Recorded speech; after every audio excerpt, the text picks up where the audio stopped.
Us off. Yeah. You start us off, bro. I'm the guest in it, so yeah. Actually, yeah, you Yeah. are. He can't really start. Yeah, they don't really. Bro, I'm not very prepared, so I need to like get some more information, God, this guy. Keep this in the edit, by the way. What you saying that to Wait, me? you as if speaking I'm- to yeah, I'm- speaking to yeah, him. I'm not editor, bro. He's speaking to. So I didn't put whatever I wanted. Here we go. Yeah, he's just trying to make me God. look worse in it. That's the whole thing. Okay. I make him look worse in the clips though. That's all good. Oh yeah. He makes me look worse on the long form. I make him look worse in the clip. That makes me look worse than if I'm worse in the long form. Is it? Don't matter. Okay. What do you think about Bruno, bro? When his play of the year? Cold. Deserved. We talked. we spoke about this. Brother. Don't get me and ahhing. What you think Rice should be instead? Yeah. You're chatting. You're chatting. Nah, Turkey. Turkey. Turkey's crazy. 100%. Why over Bruno? Bro. Why do you think over Bruno? He's I only don't think got you rage actually bait believe mode that. on I don't right think you now, actually believe that. You don't believe it, bro. Yeah. You should have said it with more conviction, man. I would have believed Yeah, you. you should have kept going with that. Nah, he's only... He's, To be fair, he was on the bench for like at the start of the season. That's what I mean, so... Not seeing him shine proper yet. Yeah, I think next season he'll be. Maresca's going to get the best out of him, yeah? Oh yeah, is Enzo confirmed or? Yeah, it's confirmed, bro. Oh man, Mate, What, you don't like that signing? Yeah. no. First of all, you can't even handle Chelsea. Yeah. How you gonna To be fair, How you gonna Chelsea's a But crazy Chelse's club. a mess anyway. Yeah, true, but that's It's what I tough. was thinking, like, when he joined, they were a mess, weren't they? Yeah. So, I think as well, it feels like like Moyes, Fergie to Moyes. I don't think it'd be as bad as that. Ooh. I don't think it'd be nearly as bad as that. I don't I think it will be. I don't think it will be because City have a much better squad. Yeah, don't get me wrong. City, we're never going to dominate the way we've dominated. No, we're still going to be he's like. still going to be top four next season at least. But I think isn't Pep joining the leadership team at City? I was saying It's some like waffly job title. He's doing nothing, so bro. he's going to do a Fergie then, isn't he? Yeah, He's going to do a Fergie. yeah. He's just going to be lurking around and then they're just going But the thing to try is, and recreate Pep. yeah. When Fergie left United though, like the team was literally like Was washed. yeah, as in Was washed. everyone was basically on the edge of just being like finished. No one knew how he won that title in that last season. Yeah. That team was like no legs, bro. It was finished, bro. Yeah, but he did what Pep doesn't want to do. Like, But then, no, to be fair, Pep's left this squad in like a very good spot. As in, it's a very young squad with like a lot of players. Depleted your squad. Yeah. Sir Alex Ferguson didn't want to leave without winning. That's the last thing he wanted. Yeah, but I hear that. Yeah, you know what? Yeah. Yeah, but Pep still won, bro. He won 2 trophies. He lost to Arteta. Well, he still won 2 trophies. Am I lying? No, he did. But the Carabao, like, no one really respects the Carabao Cup as much as the Prem. And then No, I hear that. Domestic Yeah. double. I guess, yeah. I guess he probably wanted a treble at least, I think. But Is what it is, man. isn't it? because no It's one's Gahey, bro. It's his fault. That pass back against Everton, man. because That was horrible. the story now is going to be like Arteta beat Pep in his last season. Yeah. He's kicked him out the Prem. Yeah. No one's going to care about these 2 domestic trophies. Do you know what I mean? Yeah. So that's why it's that's like. So, Going guys, back to that, imagine Gahey didn't do that. Like, honestly, he messed everything. Yeah. But even Everything. against Bournemouth though. no, I hear it Literally, though. No, but I think against Bournemouth, City heads were already kind of gone. Why Yeah, though? yeah. You still No, had a because the chance. thing is, the Pep news, it got leaked like Yeah. the day before, innit? But I still I think think- Arsenal had a slip up in them. That's why if you just kept I winning, don't know. You have to Yeah. think if Gahey didn't do that and then we Yeah. went to Brighton, it'd be a whole Yeah. different, like, well, you think that one mistake lost you the league? Bournemouth, sorry. Yeah, but Bournemouth as well, innit? Yeah. Like, you should have beat Bournemouth, but Because now you got Arsenal saying anything. And Yeah, because to be honest, if we go in, and that's because of you guys. Arteta's the best Premier League manager ever. Yeah, man. I I've- say I've heard- this and that, bro. Are you mad? Declan Rice better than Scholes, Gerrard. Oh, Saka's better than Saka's better than Messi, Yeah, bro. yeah. that's all I saw that. Saka's better than Like it'll start off as a joke, but now they'll start pushing the line. and see how Cannavaro, far they can take Gabriel. it. Like, bro, what? It's mental. Yeah. So, what do we think of Arsenal winning the league then, lads? Okay, it doesn't actually affect us too much because we don't actually have too many Arsenal fans. Yeah. near us. But the only thing If you live like down south, then it's going to be log. terror. But the only thing is, social media on the day of Arsenal winning the league was unbearable. Yeah, Yeah, it was horrid. unbearable. It was horrid. Because all you can do is say fair play, but it's like the text they're gonna say now. It's gonna say like this team is like better than all of your club legends. Do you know what I mean? Yeah. That's No, but they were already saying that halfway through the season before they even won it. Do you remember when That's what I'm saying. It's gonna get they were saying it was worse. better than 08 United, bro? Oh, that's mental. That was Theo Walcott said that. Do you remember? Yeah, He said that And then to Rudy. Rudy. Yeah. Just say that to Rudy. And Rudy was like, "What?" He was like, "No, they wouldn't," because he was like, "Oh, this team would be," and he was like, "No, they wouldn't." Like, Yeah. what? Crazy. He was like, "We'd walk through them," and they would. But Like this Arsenal team that have won the league, they're just like historically like one of the worst. Like in terms of like I think they're very hard to beat, but then they don't. How do I explain this? They don't win in a very convincing way, if that makes sense. It's because so they very rarely lose, but then when they win, it's not like super convincing. Yeah, it's because their defensive has won them the league, genuinely. Because they when they win games, it's like 1-0, 1-0. Yeah. 2-1, 1-0. Like, it's all of those. They never blow teams away. Yeah, no. Like, I think it's all by design, though, to be fair. I think it's all like coaching-wise. Because I think if, obviously, the more you attack, then the more vulnerable. Yeah, the worse you're going to defend, essentially. So it's like, Arteta kind of found, okay, that kind of middle ground where it's like he's done well. Like, yeah, I mean, he's won the league. Like, you can't David like Raya, Gabriel, and then Saliba. Those they've been top. Because if we were to make like a Premier League like team of the season, they're gonna be in everyone. We did that last episode, bro. Oh, who did you put? Did you guys put those three? This guy, dude, this guy tried to put Lamins in there ahead of Raya, bro. Bro, valid. It's not bro, valid. you seen the difference he's made to the United squad, bro. Yeah, but no, I if agree. you look at right, Raya's been unbelievable. I'm not saying Lamins is bad. I'm just saying, right, that again, this is with my Mukiele argument as well. You have to think about credit in context and impact that's made again in the context. In the context, Raya's made a huge impact, don't get me wrong, but what I'm saying is Lamins' impact for that United defence and the fact that they don't have Bayindir or Onana, because if Lamins ain't there, it's Bayindir. And that guy's so bad.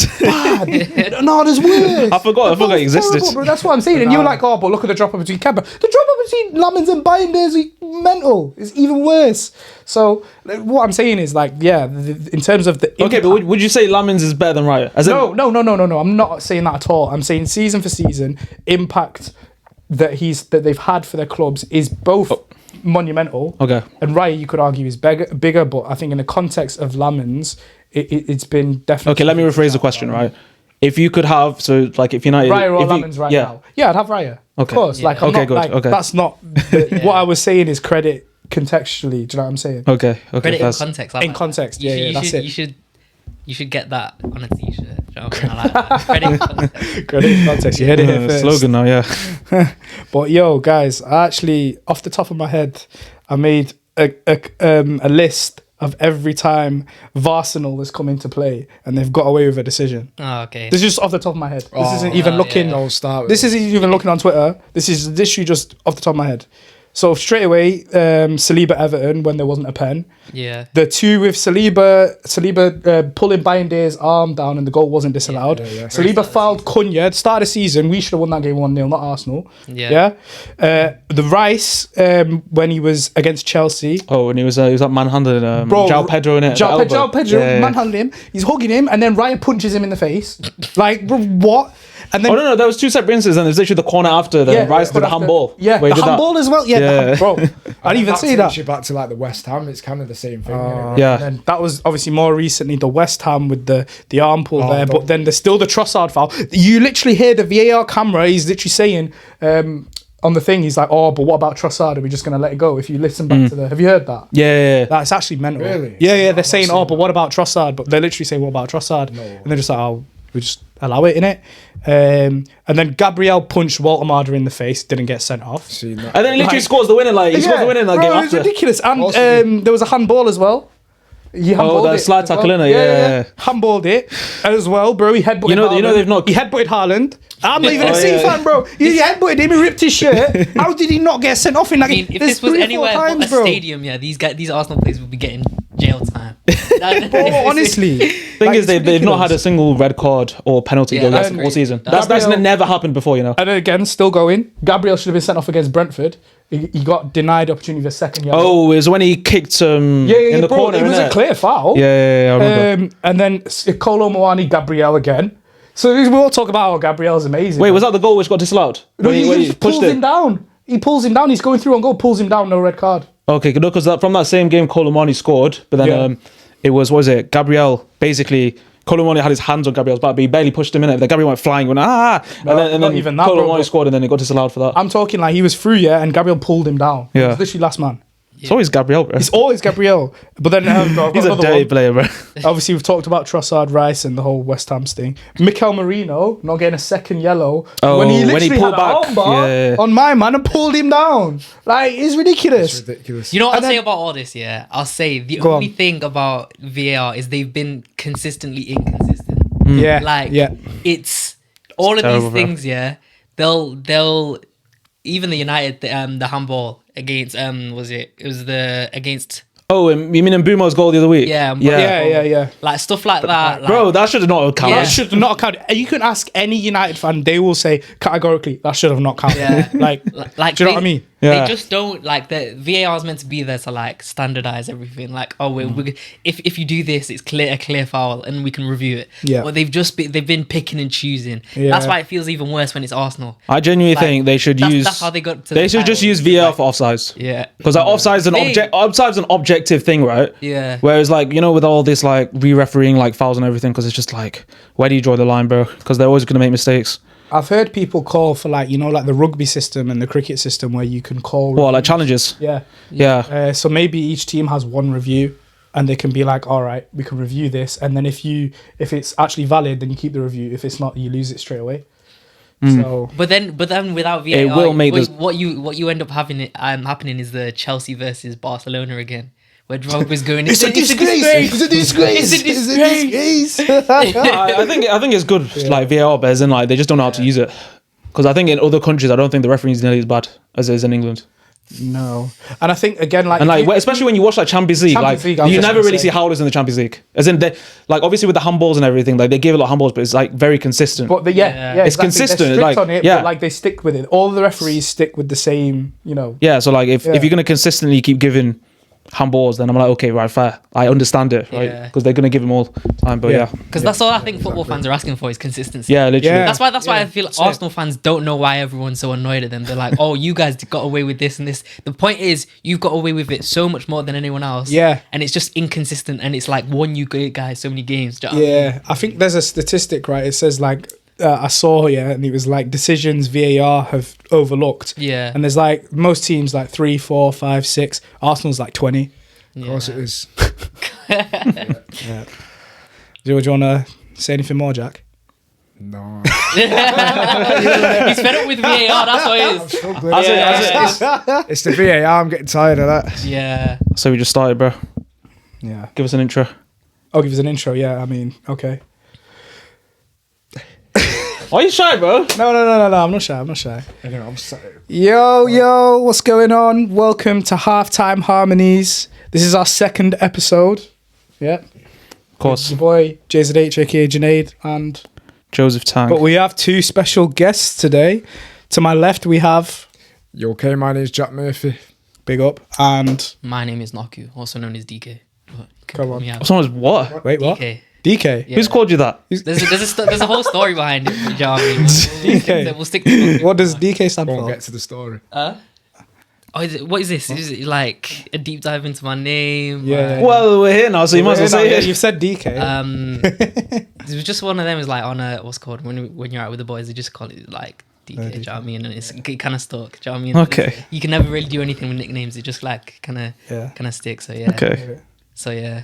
Like DK Humble. What? What? Do you mean PK? Is that what you No. I was joking. I was making a bad joke. Right. But yeah. Okay, sick. Okay, so obviously, unless you're living under a rock, you would have seen the England news being announced yesterday, wasn't it? Since we're recording it Saturday. So obviously, there's a lot of people who've been left out and who have made the news. A lot of people are very angry about certain picks.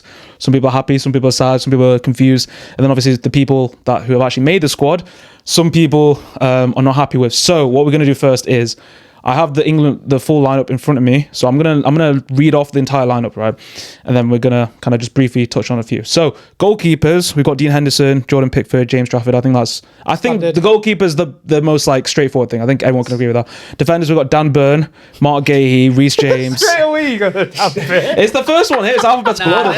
I feel like we're gonna have to pause on some of these because these guys who've got in is outrageous. All right, so Reece James, Ezri Konza, Tino Livramento, Nico Riley, Jarrell Kwanzaa, Jed Spence, and John Stones. In midfielders, we've got Elliot Anderson, Jude Bellingham, Eberechi Eze, Jordan Henderson, Kobbie Mainoo, Declan Rice, and Morgan Rogers. And then for the attackers, we've got Anthony Gordon, Harry Kane, Noni Madueke, Marcus Rashford, Bukayo Saka, Ivan Toney, and Ollie Watkins. So we'll focus on the people that are in the squad first. And then after we've kind of just gone through the main talk about that, then we'll kind of speak on the people who've been left out. So, for all of you, are there any players, firstly, that are in the squad who you're and ahhing about, who you don't think should be in the squad? I think you started with it. Yeah. What? Let's start off with defenders first. Okay. Howlers in every. So we can all pretty much agree that the goalkeepers were like, okay, that's like. Yeah, it's that's only the standard. I think the only Nick Pope. You can talk about, but I think they're all better than Nick Pope. Replaced by what, Ramsdale? Yeah, Ramsdale's not even good either. Ramsdale's not even good. And I think those are the three strongest goalkeepers. Because I think with Trafford as well, because Trafford's like the youngest out of the bunch, so he's basically going to be the future of England. So it makes sense for him to be in the England squads now, so he can kind of get experience. Had a decent season at Palace. Yeah. But I think he's better than what's his name? Donnarumma. Pickford. Who? Trafford. Yeah, I think he should. Wait. Strong suit. The reason I've never rated him. Pickford. Yeah, because he makes one. He's known for having like T-Rex arms. Do you know what I mean? But he's like for the type of football that we want to play. I just hate seeing him in our net because he'll take one touch. He'll take one touch and just hoof it. Nah, I don't think that's you don't think. I promise you. Every time you watch an Everton game or a game with England, no, Everton's different. Even England as well. Everton are playing like that, bro. Even England, he has good distribution, bro. He's also he can come across overconfident. And but I think that helps him though. I think you need that as a keeper though. Because as a keeper, you need to kind of think you're the dog's bollocks. You need a keeper as a bit of a nutter, to be fair. Yeah, and the thing is, Pickford for England, he's never let England down. Like he's always like performed for England. He's either got to be a bit of a nut or incredibly calm. And obviously he's not incredibly calm, but he's that way. Yeah. Because if you've got someone in between like a Ramsdale, then they're just indecisive and causing decision in the net. You don't want that. You want someone who's certain, whether they're certainly calm or certainly like a bit off the rails. Yeah. He will make that save where it's like, okay, this is we're still in this game. But the only thing with me is just when he's on the ball. Like I'm not true. But then I don't think England have ever been a team that's actually tried to play possession football. As in because under Southgate, I don't think I have been.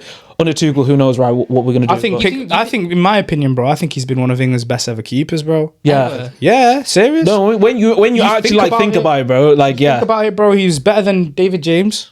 Oh, David James is horrible, bro. Yeah, David James is horrible. You got Peter Shilton and Seaman who can really on that. No one else is really close to Pickford, bro. Yeah. Joe Hart. No. Joe Hart.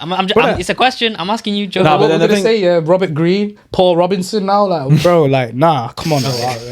No, Joe Hart for has a better club career. But then if we're talking just England, he wasn't the best.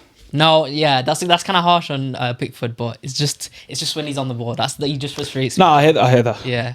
Right. Okay. Defenders, please. Defenders, obviously. So I heard seen a few eyebrows about Dan Burn. Yeah.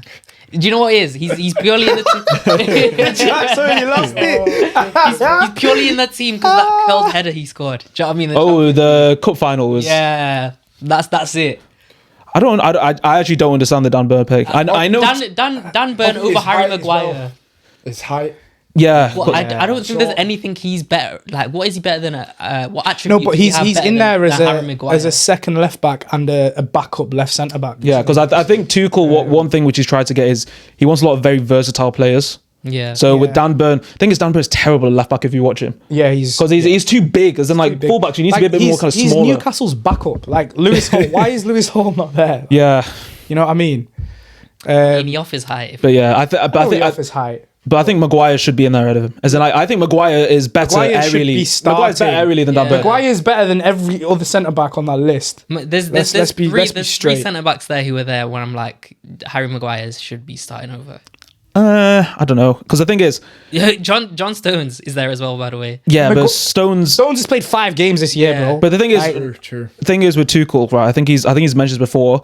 He wants basically a defense with pace. Because I think he wants to play a bit higher up. Because but that's what he's trying to do, innit? So like that's why Maguire's on the team. Let's call Dan Burn then. Yeah, Dan Burn. Okay, no, Dan Burn. You're acting like Dan Burn and John Stones are like these rapid guys. This is the thing. No, but the thing is, neither of them are going to start. But if you look at the starters are going to be Gahey and Konza. That's what's going to start. Tuchel's press conference where he's like, I want players that are specialists in set pieces, players that are specialists. Bro, he's chatting wasp, bro. Yeah. Like straight up, he's chatting crap, mate. Like the thing is, bro, Lewis Hall should be left back. Maguire should be starting centre back next to Gahey. Like, I think everyone can, and obviously Nico O'Reilly and Lewis Hall should be left back options, right? And then obviously we even spoke about Jed Spence as well. I don't mind Jed Spence, but you're leaving Trent at home for Jed Spence. I think Jed Spence is in there purely because he can play right back and left back. So can Livramento. Yeah, but then the thing is also Livramento's very injury prone, so it's like it's Reece James, Livramento, and Kwanzaa can play there, and Jed Spence can also play there. No, not Kwanzaa. Konza. No, Kwanzaa. Konza can play right back. Yeah, but he only plays centre back for Villa. Yeah, but he has played right back though. He's not going to play. But like Kwanzaa actually, what is Kwanzaa doing in that squad, bro? You picked why? He couldn't even, bro. He was terrible for Liverpool. Yeah. Like, what was he doing there? Like, if you're gonna pick someone in there, at least go Tomori. At least go Tomori. But it's Kwanzaa, John Stones, and then who's the last one? Gahey. No, not Gahey. Dan Burn. Dan Burn. Harry Maguire should be. I think Harry Maguire should be in. Yeah. Harry Maguire, even when he was bad for United, was still one of England's best players. This guy was on a terrible run of form for United, and he's bleeding knee sliding in flipping like this for England. I remember that. He's getting killed for that. But he is the guy for England. Oh yeah, his knee slides are cold though. His knee slides are cold. He's got aura when he knee slides, bro. The last 3 years, he's been remarkable for United. I'm going to say this because he had obviously came in under Oli, had a really strong season, and the next 2 seasons were rough. But when he'd go to England, you saw prime Maldini, bro. Yeah. Like, do you know what I mean? That guy was annoying. United fans were like, where's this bro, where's this guy? Yeah, where's this guy for playing for England? Why is he not coming back to... Exactly. You know, I actually think, you know, for Harry Maguire, I think he's actually got a better England legacy than Terry and Ferdinand. 100%. Like, he's done more for England than either of them two. I agree. Yeah. I 100% agree. And as well... well... No, but obviously, like... No, because I genuinely think Harry Maguire is one of England's, like, if it's talking specifically just for how they played for England, he's one of England's best ever defenders. Yeah. At least the modern day, obviously. If it's like before like 2000s, I've not watched that in it, but like I've just seen like in my lifetime what I've watched in it. It is, bro. Because we think about how badly England have done in international tournaments, bro. Yeah.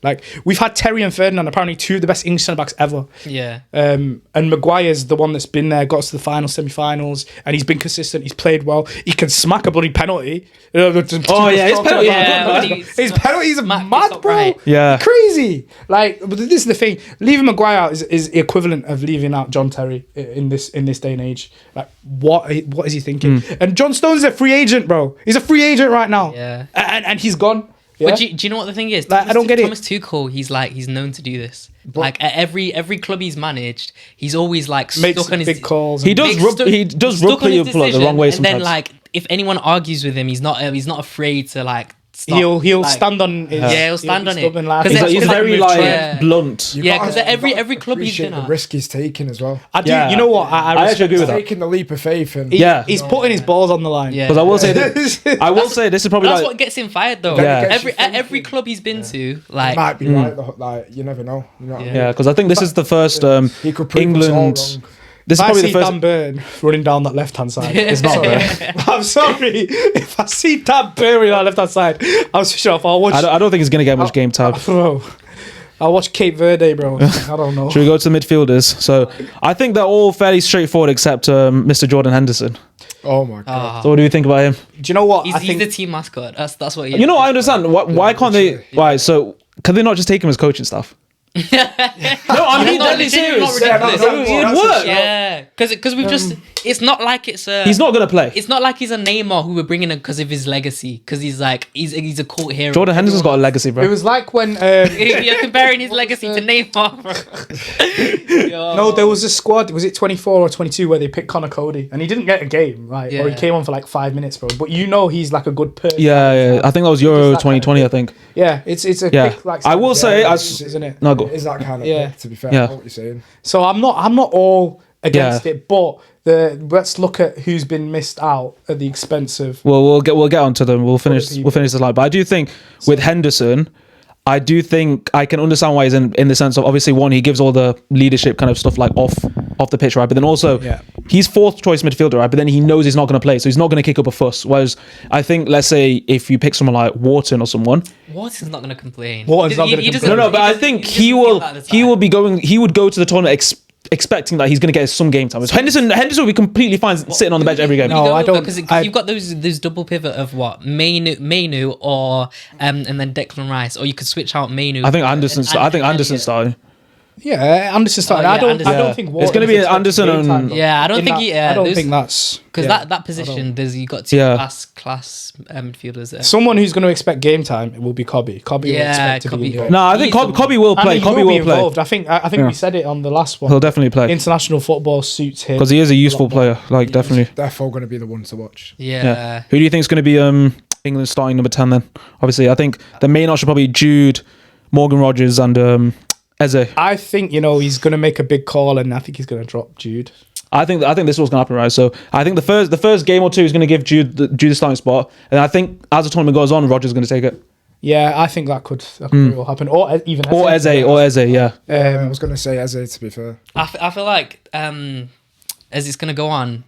Like, it's going to start with, like, Jude getting, like, 60, 70 minutes. But then if it's, like, a flat where, like, you can't break down the defence, you put on, like, an Eze. Yeah, I think Eze's a good one to play. Eze is... To unlock a defence. He's like an actual, like, if you look at, like, the list, he's one of those guys who can actually kind of give you some out of nothing. Yeah, but which I quite like. Jude's more that box-to-box, like, but he'll be able to... He's not really going to create. Yeah, he'll get on the end of things. He'll retain the ball, like, but when you really, like, okay, we need a goal here, you'd probably see his number going up. Jude does everything really well, basically. Yeah. He's just good at everything, kind of thing, isn't it? He's not really bad at anything. He's just kind of good at everything. The Lionel Messi of Scott McTominay's. That's it. He's not wrong. He's a glorified McTominay, bro. I'm not wrong, Yeah, you know what? You're not. To be fair. Okay, so on to the forwards. I think the only ones which are up for contention are Madueke and Tony. I think I don't mind the Ivan Toney shout. I'm excited for Ivan Toney. Yeah, I think again everyone's saying Saudi League, but he scored 40 goals. He's got that composure that you need in these kind of tournaments, and he has that bit of like that bold, not aggressive, swagger, arrogance. I meant to say that arrogance about Slap him. him on for pens. Yeah, exactly. Yeah, that's definitely a big reason why he's going. Slap him on for pens. Yeah. I think it's a fine shout. Who they're going to pick over him? Calvert-Lewin. That's what I was thinking. Exactly, yeah, because someone said the other day, it was like if like you need, like, let's say it's last minute, right? A chance is falling to an England player. It's Calvert-Lewin or Tony. I'm backing Tony to put it away. I can't Tony every time, bro. Yeah, because I just wouldn't back Calvert-Lewin to put it away. I'd love United to try and go for Tony this window. Because he's still, I don't think he's like super old. He's like, what, 30? Maybe like early 30s, something around that. 29, 30. Yeah, he's around that age, so he's still probably got... I wouldn't want him at United. I think we're done. We're done with, like, getting older people. Like, I think... want, like, people... I agree, but I'd see him fitting in. And I think as an older striker, because we've got Sesko, who's very young, and he will be our starting striker for years to come.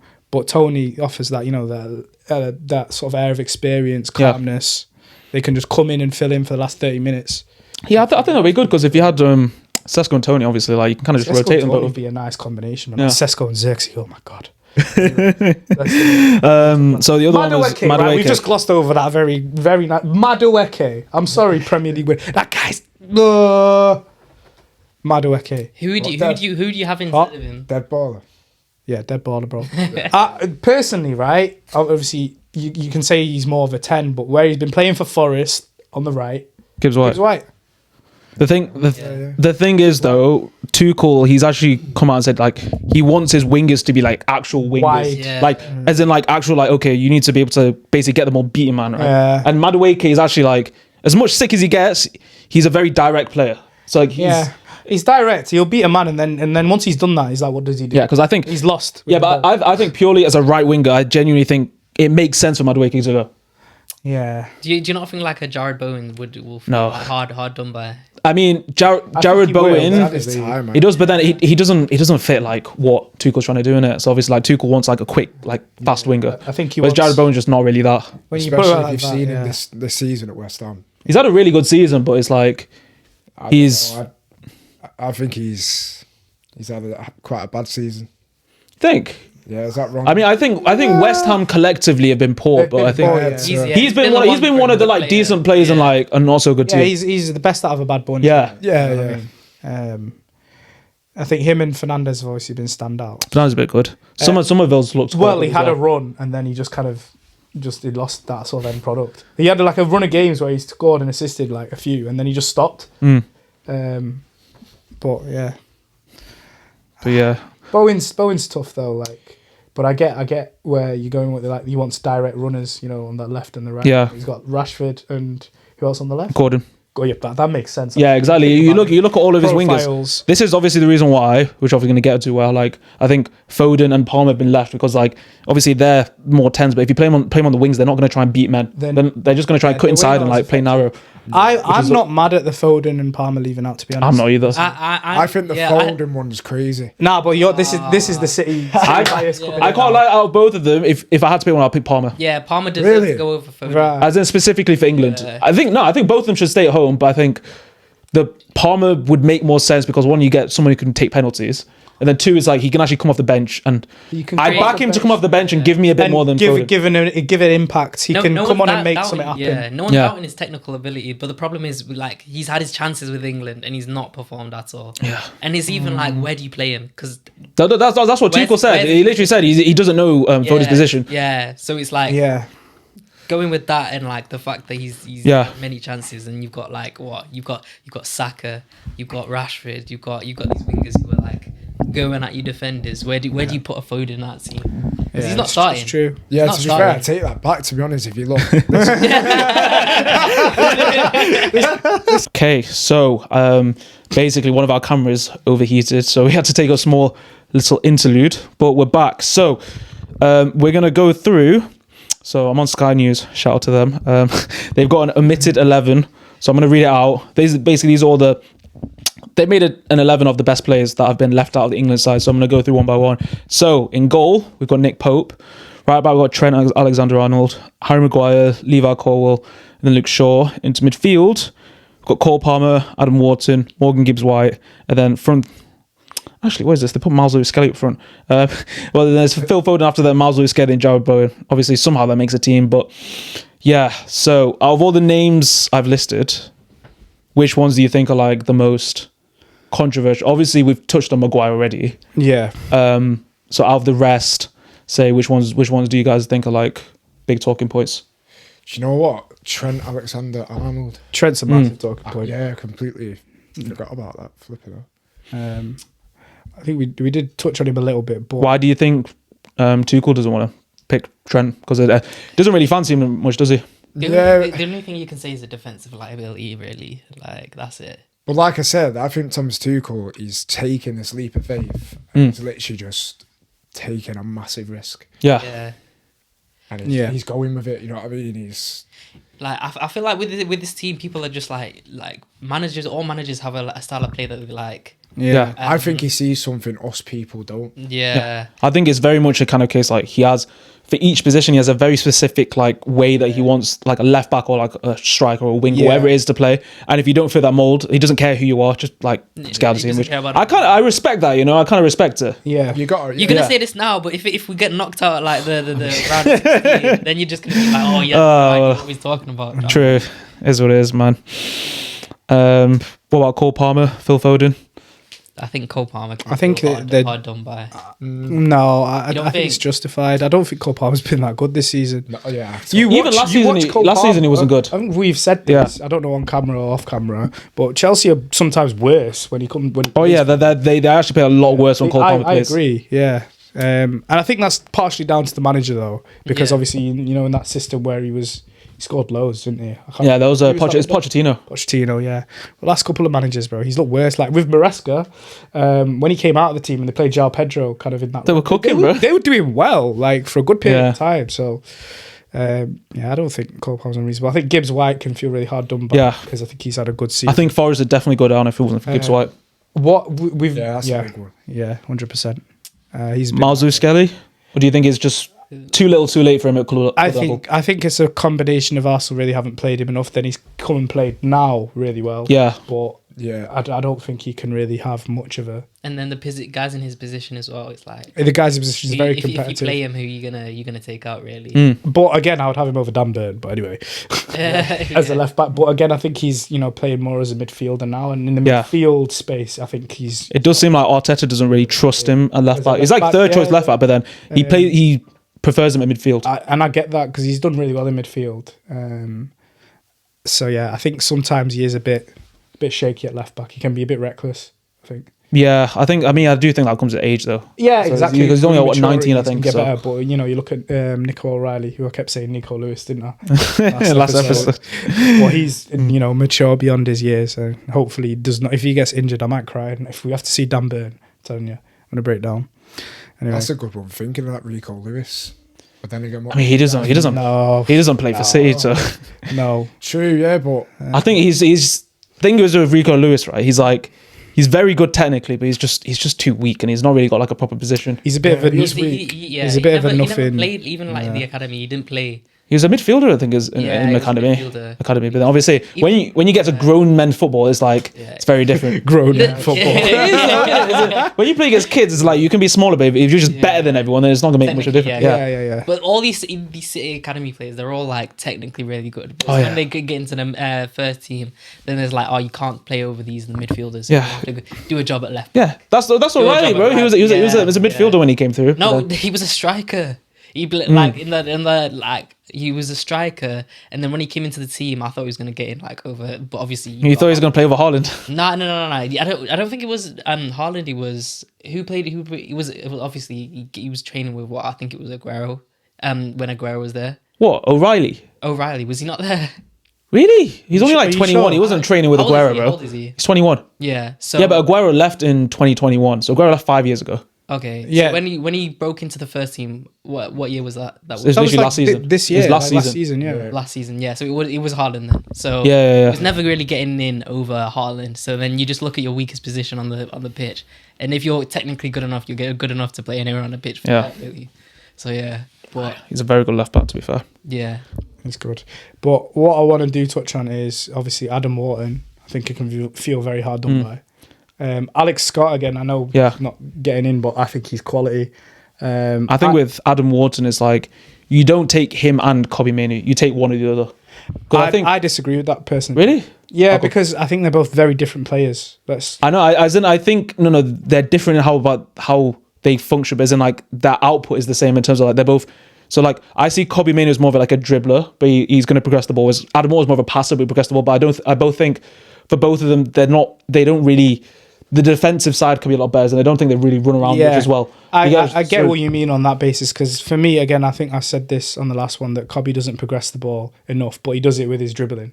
Whereas Adam Wharton is an incredible progressive passer. Like they both progress the ball. It's just different ways. That's all. Kobbie don't really do it. He progresses it through dribbling. But exactly. Well, that's still form. Yeah, I guess. Yeah, no, because I think that midfield is like Declan Rice is not going anywhere. So I don't think Anderson's going anywhere either.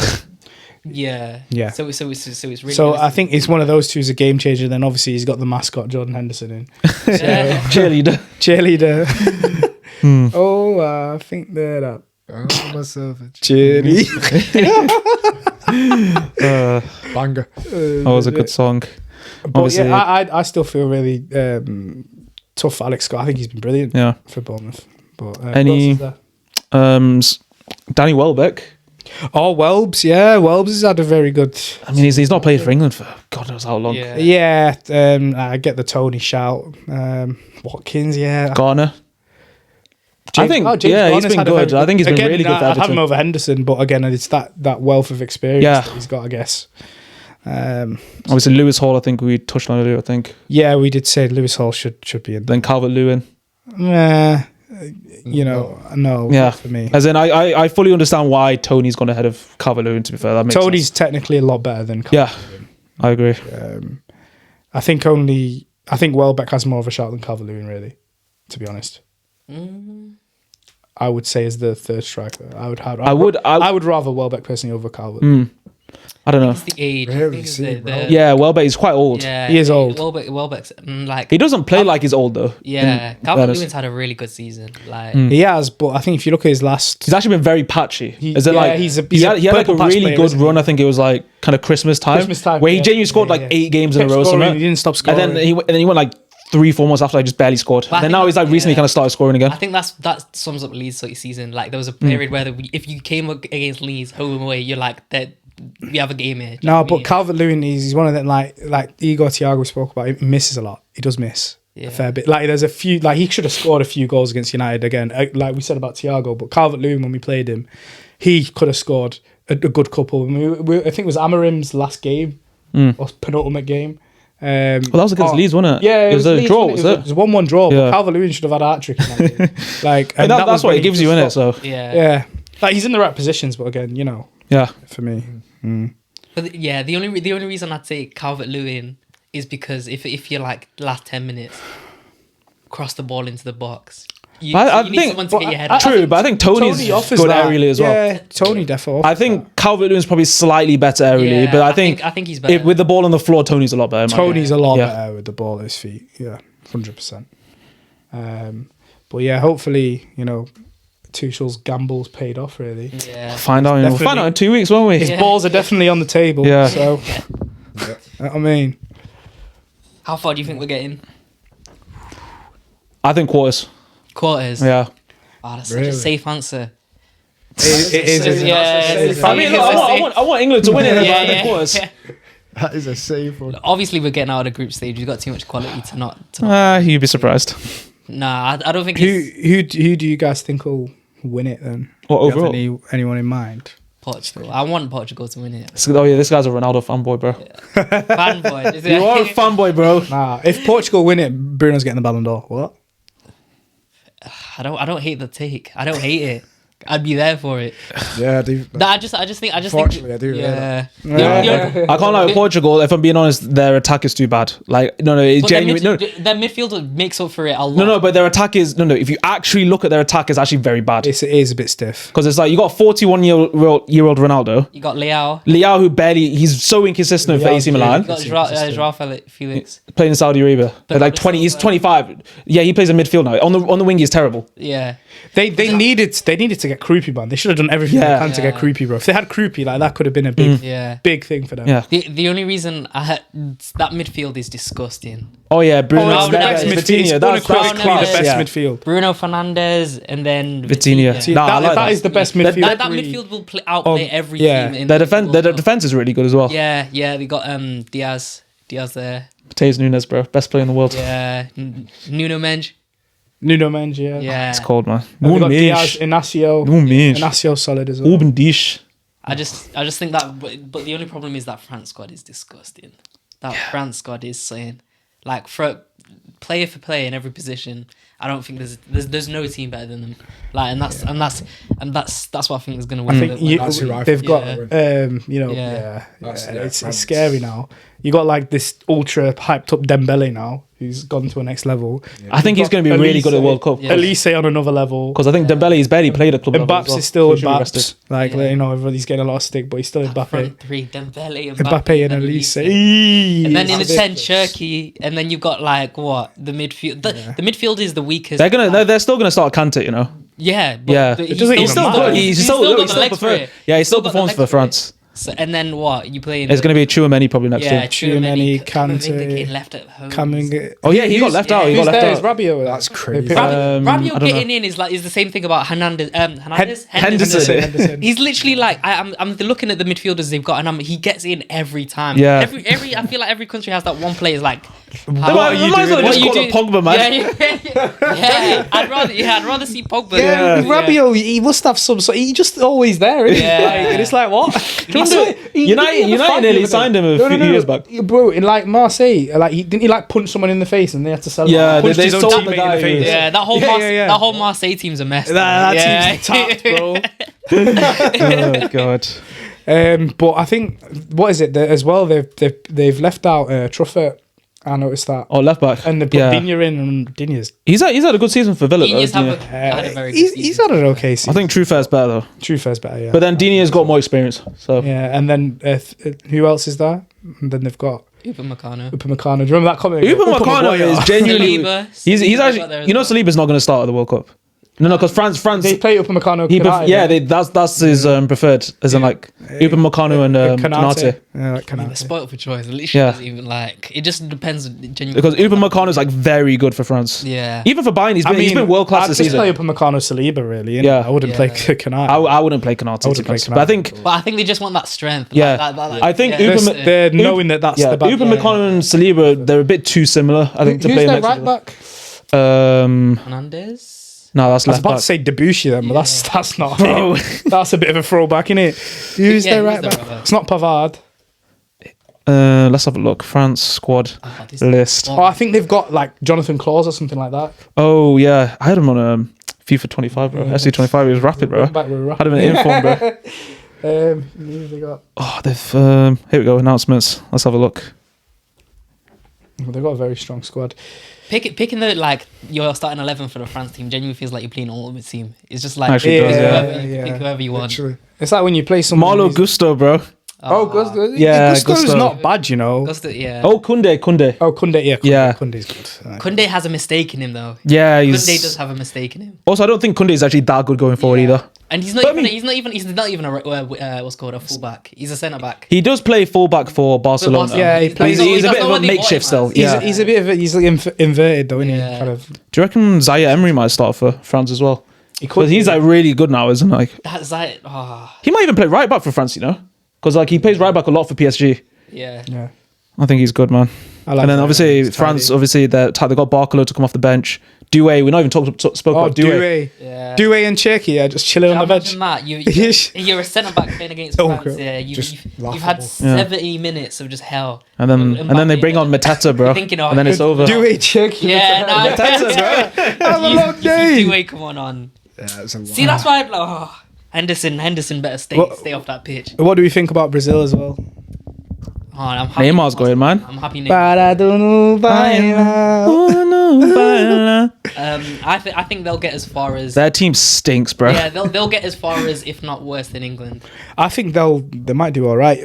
No, because the thing is, they've got a lot of players, right? So, name-wise, they're good, but they don't perform for Brazil. Like, Vinicius has about 5 goals in his whole career for Brazil, you know? He's played about 50 games. Yeah. And then Rafinha is basically the same as well. Like, neither of them perform for Brazil. It's crazy. Oh, and then they've left out some big names as well. Oh, João Pedro. Yeah, João Pedro. Yeah. That's. Don't worry, bro. Igor Thiago's going to save them. Oh yeah, they got Igor Thiago. Yeah. We're calling him a 3 They called up Ryan though from Bournemouth. I like that. He's good. He's good. He's got a bit of unpredictability there. Yeah. Just throw him on like. Oh, João Pedro's missing out. Yeah, for Neymar, innit? For Neymar. Oh, You think it's for Neymar? I don't think. That's what they're all saying. I think it is, yeah. But I think. But they've picked Well, I've got the list there. Luis Enrique and like what is he doing in there, bro? He's at Zenit. Do you know what I mean? Like they do pick some like weird players like in like the Brazilian league and stuff. Like Yeah. great season at Botafogo. Like, do you know what I mean? bro, what? If you're João Pedro, you just think there's physically nothing more you could have He should have definitely gone. He's really unlucky. Yeah. Defo. turned up for this in a struggling Chelsea. Their midfield though, if they start a Casemiro, Fabinho, double pivot, there's no legs there at all, bro. Oh, they're getting run past, bro. Oh, that's about 5 red cards right there. That's the unction right there. It actually is. That's the unction, bro. Their defense, Actually, fullbacks, they're not that good. They've got a nice centre-back partnership. It's obviously Marquinhos probably and Gabriel. But then the fullbacks, I don't even know. They got Bremer as well. Bro, Danilo's still their fullback, bro. Is it going to be Danilo and Alexandro? Oh, God. That's unction again, bro. You might as well ask It must Danny be Alves 40. to come back. Do you know what I mean? Bro, he played. Didn't he play at the last World Cup? Danny Alves. That last something that he played. Sure he did. Yeah, I think Was he it did. Copa America? It was. I don't know. It might have been. It was a recent tournament he played. It was like 40. Like, come on, man. Yeah. Do you know who I think are going to be a sleeper in this tournament? Senegal, obviously. They have a good team. The wrongfully uncrowned AFCON champions. Oh, yeah. Yeah. They lost 90 plus 3 months. Yeah, I think they could do something. I think Sadio Mane is one of those guys where it's like, even though he's old, he'll always like show up for his country. Yeah, and then he can proper like drag like other players, which I like that a lot. Yeah, they have a good spine. If you look at their team, like, Oh yeah, they've got a lot of good players. good players, even from Snap Capone and goal, Edouard Mendy.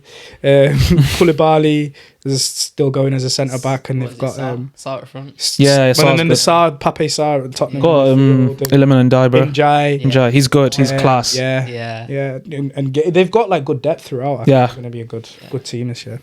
A good team, man. They even gave England problems. What is it? They beat. Yeah, with Fendley. I think it was. Yeah, they beat. Or it might have been a draw. I can't remember. No. Because it was the first time they lost. I think it was at St James's, not what's called the England Stadium. Wembley.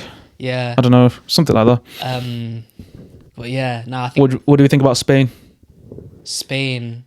I don't think they're not the Spains from the. I mean, they won. They won the Euros, which was only 2 years ago. Yeah, we remember that they battered everyone in the Euros. They beat England, bro, in the final as well. Oh, there you go. When you Oh yeah. I think they'll go far, but I don't think Zubimendi, bro. Zubimendi had the game of his life. I mean, if Rodri can stay fit, then they'll be fine. Yeah. Yamal, Pedri, Williams. Oh yeah, Yamal and Williams. Nah, Williams is out. He got injured. Oh, did it? Nico Williams, he's got injured. Oh, has he not played? So yeah, they're not. Ferran Torres and Morata. They're gonna put Yazabal on the wing, bro, or Yeremy Pino. Yeremy Pino's not bad. Yeah, he's not been amazing, but he's not bad. He'll come through. Technically clean, so good on the ball. Yeah, Yeremy Pino. Even what's Fabio Ruiz? Oh yeah, he's class. I like him. Yeah, for PSG. To be fair, they just play a midfield of him, Pedri, and Rodri. Then you're chilling. Yeah, Pedri. Pedri's unreal. Yeah. Pedri and Vitinha, best two midfielders in the world for me. And then Bruno. Yeah. Bruno's top three for me. Like that. What about Ugarte? Ugarte. Let's not talk about that guy. That guy. Ugarte, bro. Should we go into the hot takes? Yeah. VAR verdict. So we have a segment in the show where we like to call VAR verdict. So as you two are our guests today, we'd like to invite you to share your VAR verdict with us. So your footballing hot take. Does anyone want to take the floor? I'll start. Here we go. Go on then, big boy. My hot take is that Pep Guardiola is bad for English football as a whole. As in, what do you mean by that? So, since he came in, we all know about classic Barclays football. Every weekend, you're having technically the wingers there. It wasn't systematic. It was more one-on-one. It was more free-flowing football. But now it feels like a chess match every game. Are you speaking more from like a spectacle kind of perspective? Yeah. So like from watching, and even you could even talk about ruining the technical ability of certain players as well. Which players has he ruined? What he did to Jack Grealish. He did not ruin Jack Grealish, bro. Jack Grealish at Aston Villa compared to yeah, but the difference is when he was at Villa, the whole team was molded around him. As in, he's the best player by a mile. That goes into my point, though. But then he goes to City and he's nowhere near the best player. As in, there's so many players better, so he's never going to be a standout. But he has to compromise in terms of how he's played in the City system, doesn't he? Yeah. Who? Grealish can do. Yeah. But same freedom. Yeah, exactly. But then Pep should never make a team molded around Jack Grealish. Like that's just never going to give City the best option. Yeah. Exactly. And the thing is the best season when Pep was there was that when they had that rivalry. When football was like, okay, I want to turn this on and watch it, was the Liverpool versus the Cities, when you had the front three of Sadio Mane, Salah and Firmino versus like the Sane, Sterling and Aguero, where it was less about this chess match that you see with that the Arsenals do, that the Cities do all the time, where they're like, okay, cool, we'll keep possession, we'll go from one side of the pitch to the other, trying to unlock the defense more onto like these guys are just the best, like the attackers are going at each other. Where it was at Anfield versus like at Anfield, Liverpool versus City, those games were top. I miss like reacting and watching a game, and this is class. But now I often see like the only team where it's like, okay, cool, it's gonna be a good game is United. It's like, because we never want to win like in an easy way. With other teams, it's just like this. Even from the top down now, I think what the Pep's effect of like keeping the ball possession. You see it in like non-league, bro. Yeah. Like Sunday league keepers trying to play off on the back. Keepers putting their studs on the ball, centre backs keeping it, holding it too long. It's more about possession and pass completion and passing sideways than making a risk. It's taking out the Hazards out of the game, the Ozils, the guys who really like to express themselves. The Antonys. Now more like a robotic type of football. So Pep, I'm taking nothing away from him. He won everything there is to win at club level. But the way he did it, this haram football that we're seeing, I think it is the byproduct of Pep. And now that you see, So our camera overheated again. Obviously, it's a hot day, sun's out. So, Nuku, do you want to summarize your take? Summarize it's in total what I'm saying. In summary, what I'm saying is Pep is bad for football in general. In his tenure, while he's come here, the standard has fallen off. It's not as enjoyable to watch. I feel like the technical players are not shining as much as they were before. So the players are more robotic in systems as opposed to showing their technical flair. But would you argue that the teams as a whole are better now compared to pre-Pep? The teams, do you know, even that's tough as well, because like I think that. Do you know why? Okay, the teams are better, but maybe the quality of football isn't as good. When you say who's the best team, you say Champions League, right? Would you say of late we've been winning, English teams have been winning more Champions League now compared to before, or the same amount, or depends less? To be honest, because who can you think of? City, Liverpool, Chelsea? No, but then pre-Pep was like when kind of Spain were like proper dominating the Champions League and everything. So like English teams were even getting a sniff back then. Really for that period. But then you had the Messi, Ronaldo. Since Pep came, because think about it, like Liverpool, there was an all-English final in 2019. Yeah. And then Liverpool, obviously, in the final the year before, 2018, where they lost to Real Madrid. City have had the final. Yeah. And then 2021 was also an all-English final, which is City-Chelsea. Yeah. Oh, yeah.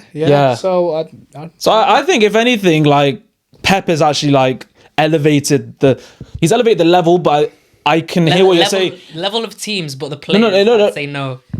But then I don't think that makes. I think it's more. He's elevated the level of teams, but the way in which they play, there's less individualism. Yeah. So but then I think the actual quality of the teams are better. The quality is better. Yeah. So like quality is overall. Yeah. The quality of teams as a collective is better, but the individuality of players is down. Because even in rap songs, you can't say like, "Oh, I'm on the wing like Saka." Like that doesn't even work, does it? Do you know what I mean? Like it used to be back in the day, like I'm on the wing like Hazard. Do you know what I mean? Like I'm on the wing like Bale. Yeah, do you know what I mean? You could say that, and it would mean like Garnacho. But you can't say, "Oh, you don't even." So why have you said his name there? He has to say Garnacho in every episode. Yeah.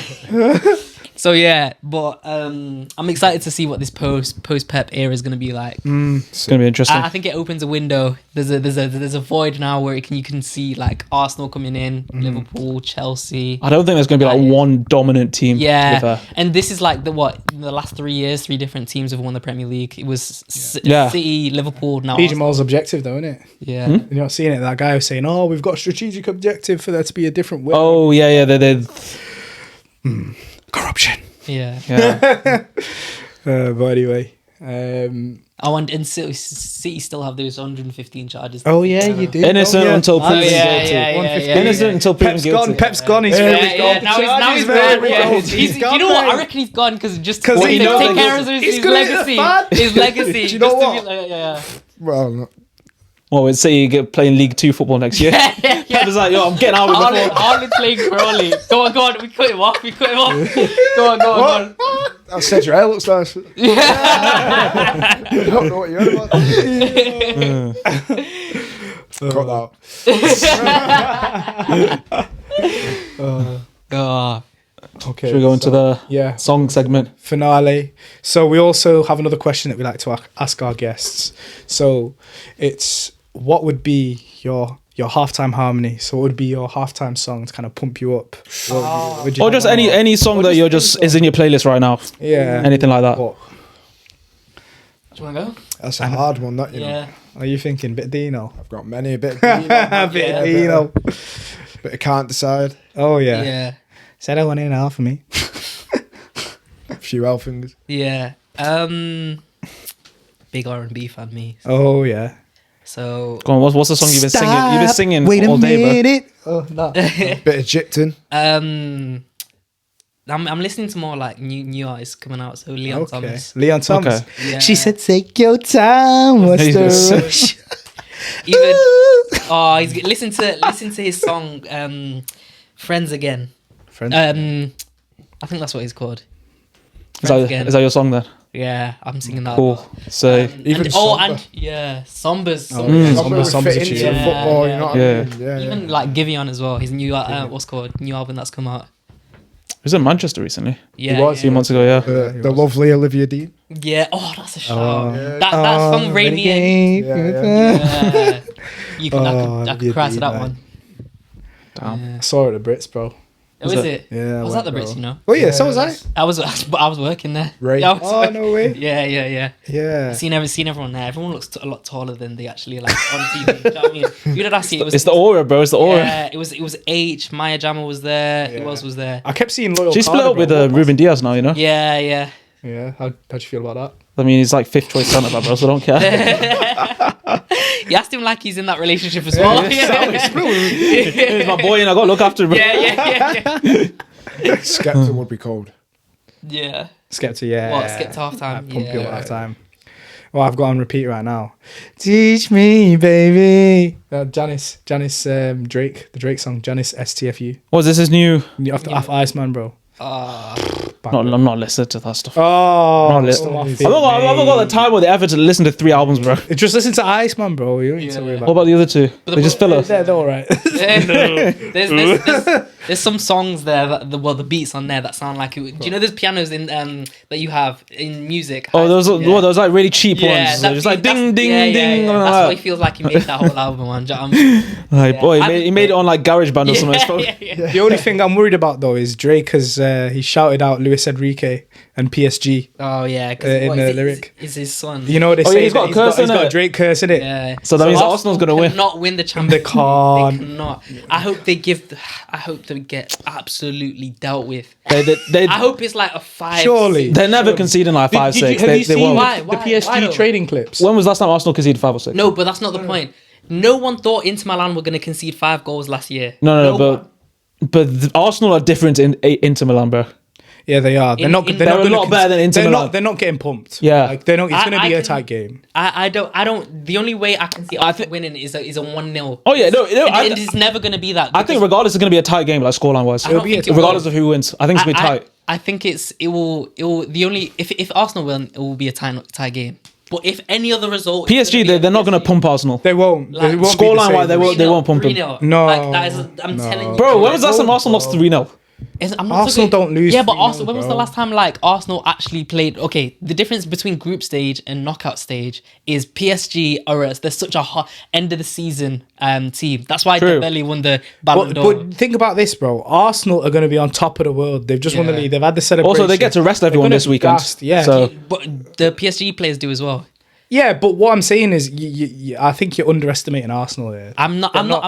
listen, I just- Arsenal, right? They're not a good watch, but they are a very good team. They're effective. They are a Yeah. very good like team. That's the thing. I just think PSG have enough firepower to do a lot. Oh no, you're not I'm wrong with that. But then, like they're not getting pumped. Arsenal are not getting. Yeah, there's no pumped. chance They're they not get getting like pumped. 4-0, 5-0. It's not happening. Because if it's It'll be a 3-1 max, 3-2. I can't even see it. I can't see Arsenal scoring. 2-1. I can see a 2-1. I can see a 2-1. I 2-1. can't. The only I can only see Arsenal scoring from a corner, and that's a Well, problem. that happens like every game. No, but Yeah. the problem with that is that PSG for every goal they like concede, they score like 2 or 3.